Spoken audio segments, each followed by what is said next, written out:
दोस्तों ये William Wordsworth की पोएम टिंटन एबे का पार्ट 2 है। पार्ट फर्स्ट की लिंक आपको डिस्क्रिप्शन में मिल जाएगी, उस पर क्लिक करके आप फर्स्ट वीडियो पहले देख लीजिए, फिर इस वीडियो को देखना। तो दोस्तों शुरू करते हैं आज की हमारी वीडियो। तो इस वीडियो में हम लोग आगे की आधी पोएम को डिस्कस करेंगे जो हमने कल छोड़ दी थी, लगभग 80 लाइनें।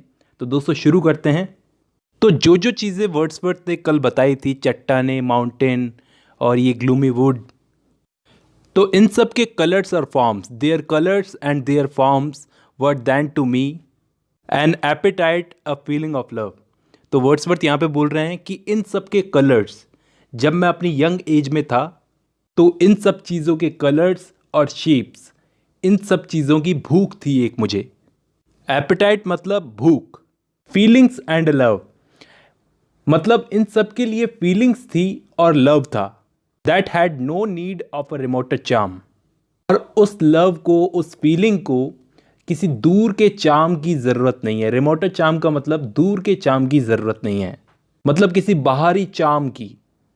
बाय थॉट्स सप्लाइड, और ये जो थॉट्स मेरे दिमाग में आ रहे हैं, ये थॉट्स मेरे दिमाग में इसलिए नहीं आ रहे कि मेरे आसपास ये ब्यूटीफुल नेचर है, बल्कि ये तो रिजल्ट है मेरी खुद की डीप थिंकिंग का जो मेरे दिमाग में चल रही है।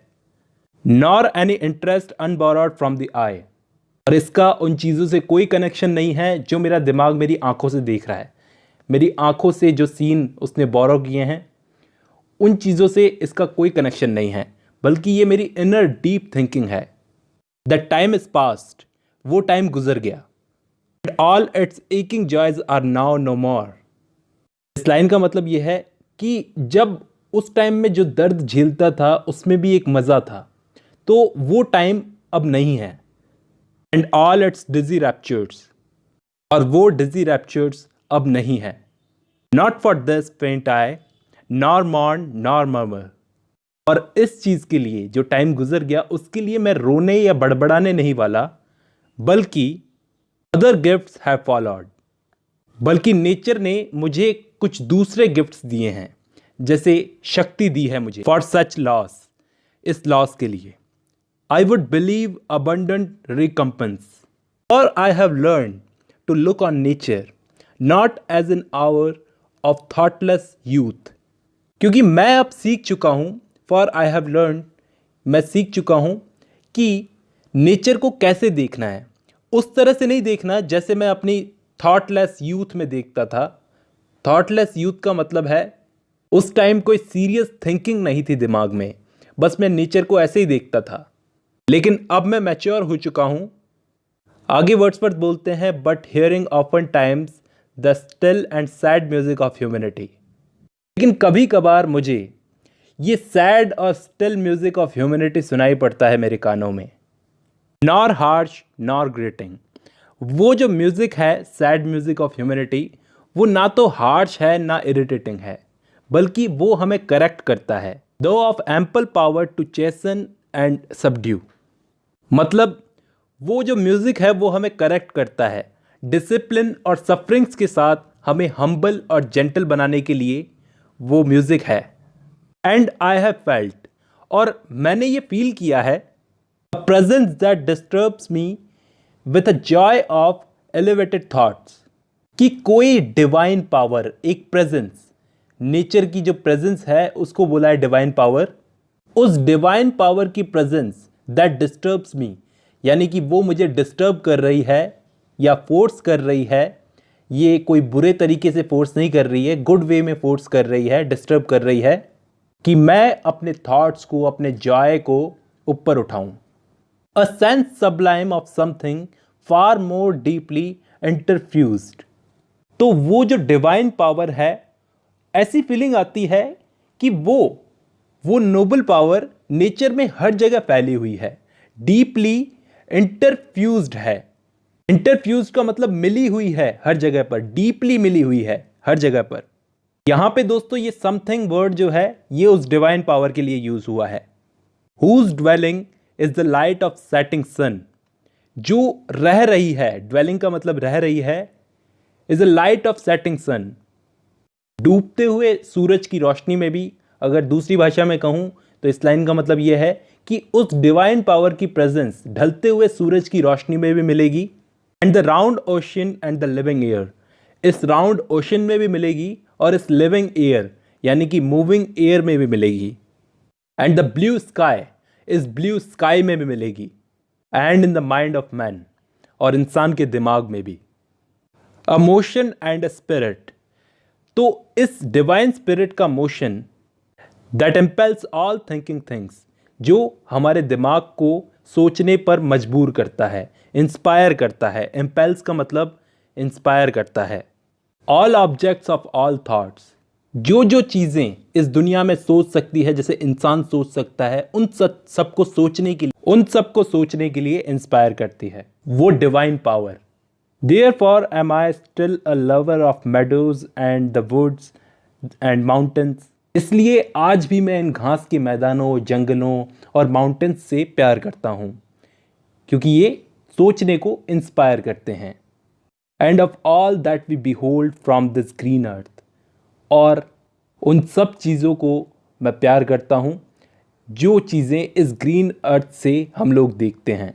Of all the mighty world, आगे बोलते हैं of I and year both what they half create and what perceive, मतलब वो हर एक चीज़ जिसे तुम आँखों से और कानों से देख सकते हो और सुन सकते हो, इस दुनिया की कोई भी चीज़ जो तुम आँखों से देखते हो या कानों से सुनते हो, both what they half create and half perceive का मतलब well please to recognise in nature and the language of the sense, या फिर मेरी सेंसेस इस नेचर में चीज़ों को जो भी नाम देती है उनको रिकॉग्नाइज करने के लिए। The anchor of my purest thoughts, ये मेरे थॉट्स को बैलेंस करने के लिए एक एंकर है। एंकर का मतलब क्या होता है दोस्तों, कोई नाव होती है, उसको रोकने के लिए जो लंगर लगाया जाता है उसको कहा जाता है एंकर। तो ये मेरे थॉट्स को बैलेंस करने वाला एक एंकर है। The nurse the guide the guardian of my heart and soul, मेरी नर्स है, मेरी गाइड है, guardian of my heart and soul. Of all my moral being, और मैं जो ये मॉरल बीइंग हूँ, यानी कि ये मेरी मॉरलिटी को भी प्रोटेक्ट करती है, मेरी मॉरल फीलिंग्स को भी प्रोटेक्ट करती है, मुझे मॉरल फीलिंग्स देती है। नॉर पर चांस, इसका कोई चांस नहीं है। If I were not the start, कि अगर मुझे ये उस वक्त सिखाया गया ना होता, नेचर ने उस वक्त मुझे नहीं सिखाया होता, तो भी should I the more suffer my genial spirits to decay, तो भी मैं अपनी इस नेचुरल सिंपैथी और काइंडनेस को वेस्ट नहीं जाने देता। अब वर्ड्सवर्थ अपनी सिस्टर से बोलते हैं for thou art with me, कि तुम मेरे साथ में हो। Here upon the banks of this fair river, इस खूबसूरत नदी के बैंक पर, किनारे पर मेरे साथ में हो। Thou my dearest friend, my dear friend, sister को बोल रहा है, my dear friend. And in thy voice I catch my language of my former heart, तुम तो यहाँ पर पहली बार आई हो, तो तुम्हारी आवाज़ में मैं कैच कर सकता हूँ, मतलब फील कर सकता हूँ उस जॉय को जो मुझे फर्स्ट टाइम यहाँ आने पर मिला था। तो तुम वैसा ही फील कर रही हो जैसा मैं फर्स्ट टाइम यहाँ पर आया था, जैसा मैंने फील किया था, वैसा तुम फील कर रहे हो। तो मैं कैच कर सकता हूँ तुम्हारी वॉइस को, यानी कि फील कर सकता हूँ कि तुम कैसा फील कर रही हो। And read my farmer pleasures and shooting lights off the wild eyes, और मैं अपने पुराने प्लेजर्स को तुम्हारी इन ब्राइट आइज़ के अंदर, वाइल्ड आइज़ जो हैं, इसमें देख सकता हूँ, रीड कर सकता हूँ। Oh yet a little while may I behold in thee what I was once, तो क्या थोड़े टाइम के लिए और मैं तुम्हारे अंदर देख सकता हूँ कि मैं जब फर्स्ट टाइम यहाँ पर आया था तो मेरा कैसा रिएक्शन था। माई डियर सिस्टर डोरथी, ऐसा बोल रहे हैं वो अपनी सिस्टर से कि क्या मैं थोड़ा टाइम और तो तुमको देख सकता हूँ कि मेरा क्या फर्स्ट टाइम रिएक्शन था जब मैं फर्स्ट टाइम यहाँ पर आया था। And this prayer I make, और मैं यही प्रे करता हूँ कि मैं खुद को तुम में ऐसे ही देखता रहूँ। और मैं ये बात जानता हूँ, नोइंग दैट, और मैं ये बात जानता हूँ, nature never did betray, nature उसके साथ कभी धोखा नहीं करेगी। The heart that loved her, जिसने उसे सच्चे दिल से प्यार किया हो। इट इज़ हर प्रिविलेज, ये उसका खास गुण है। प्रिविलेज का मतलब ये नेचर का स्पेशल फंक्शन है कि जो उसे प्यार करता है ये उसे कभी धोखा नहीं देती। Through all the years of this our life to lead from joy to joy, इस लाइन का मतलब ये है कि नेचर हमें इस लाइफ में एक के बाद दूसरा सुख देती रहती है, जॉय टू जॉय।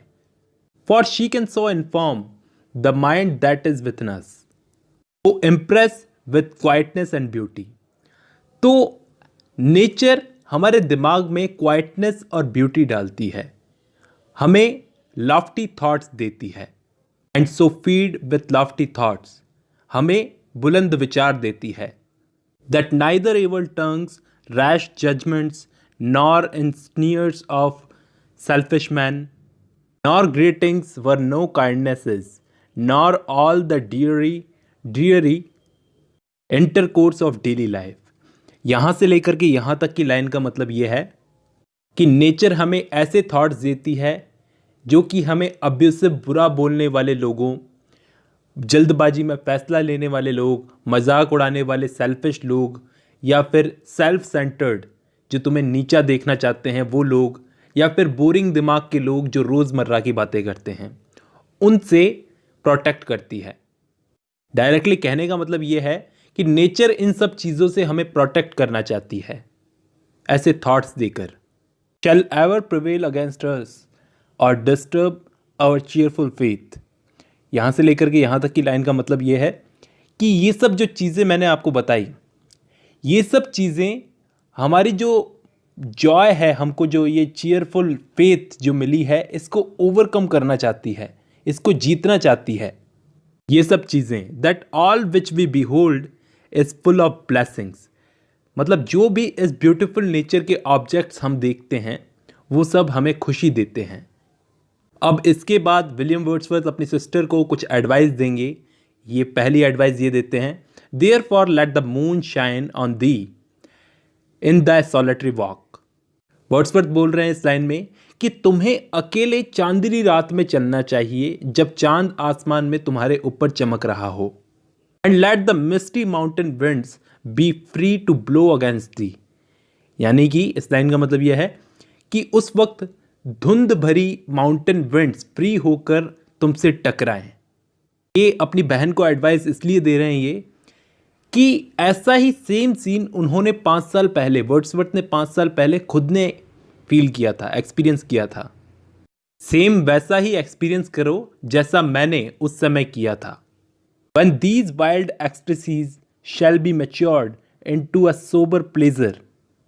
लाइन का मतलब ये है, अपनी सिस्टर से बोल रहे हैं विलियम वर्ड्सवर्थ कि ये जो वाइल्ड, जो तुम्हें आनंद मिल रहा है, एक्सटेसीज का मतलब आनंद मिल रहा है, वो तुम्हारे लिए भी सोबर हो जाएगा जब तुम मेरी तरह मैच्योर हो जाओगी। ये लिख रहे हैं ना, shall be matured into a sober pleasure when thy mind shall be a mansion for all lovely forms. मतलब जब तुम्हारा दिमाग भी मेरे दिमाग की तरह, जैसे मैं आज फील कर रहा हूँ, वैसे तुम्हारा दिमाग भी इन सब चीज़ों को मेंशन करेगा जैसे अभी मेरा दिमाग कर रहा है। The memory be as a dwelling place, तुम्हारी मेमोरी जो है वो एक रहने की जगह हो जाएगी। For all sweet sounds and harmonies, इन स्वीट साउंड्स और हारमोनीज के लिए। आगे वर्ड्सवर्थ लिखते हैं, ओ देन इफ सॉलिट्यूड और फियर और पेन और grief should be thy portion, तब अकेलापन, डर, दर्द, दुख, ये सब तुमको सताएंगे, तुम्हारे पोर्शन बन जाएंगे। पोर्शन का मतलब एक हिस्सा बन जाएंगे तुम्हारा। With what healing thoughts of tender joy will thou remember me and these my exhortations. और तब तुम्हारे इस हीलिंग थॉट्स को, दिमाग में जो तुम्हारे हीलिंग थॉट्स होंगे, उसके जॉय को फील करती हुई मुझे याद करोगी, और मेरी इस एनकरेजमेंट को जो मैं तुम्हें दे रहा हूं इस वक्त। नॉर पर चांस, फिर से बोल रहे हैं नॉर पर चांस, इसका चांस ही नहीं है। If I should be where I no more can hear thy voice, कि फ्यूचर में अगर तुम्हारी आवाज़ मैं ना सुन पाऊँ उस वक्त, यानी कि विलियम वर्ड्सवर्थ बोल रहे हैं कि मेरी डेथ हो जाए उस वक्त, फिर nor catch from thy wild eyes these gleams of past existence, या फिर तुम्हारे पास्ट के ये ब्राइट एक्सपीरियंसेस को तुम्हारी आंखों में ना देख पाऊं। Wilt thou then forget, तो क्या तुम भूल जाओगी that on the banks of this delightful stream we stood together, कि किस तरह से हम लोग इस डिलाइटफुल रिवर के किनारे खड़े थे। जो रिवर है जहाँ पे ये खड़े हैं, साथ में हम लोग खड़े थे। अपनी बहन से बोल रहे हैं विलियम वर्ड्सवर्थ, क्या तुम भूल जाओगी? And that I so long worshipper of nature, कि मैं प्रकृति का कितना पुराना पुजारी हूँ। हिदर केम, यहाँ आया था वापस। To the banks of this river with deeper love, nor wilt thou then forget, कि तुम नहीं भूल सकती, तुम नहीं भूलोगी। That after many wanderings many years of absence, these steep woods and lofty cliffs, नहीं भूलोगी तुम इन वॉन्डरिंग्स को, इन सालों की एब्सेंस को, इन वुड्स को, लॉफ्टी क्लिफ्स को, ग्रीन पास्टरल लैंडस्केप को। Were to me more dear both for themself and for the sake, जो मेरे लिए और तुम्हारे लिए, हम दोनों के लिए अनमोल सा है। तो दोस्तों इसी फाइनल लाइन के साथ ये पोएम ख़त्म होती है।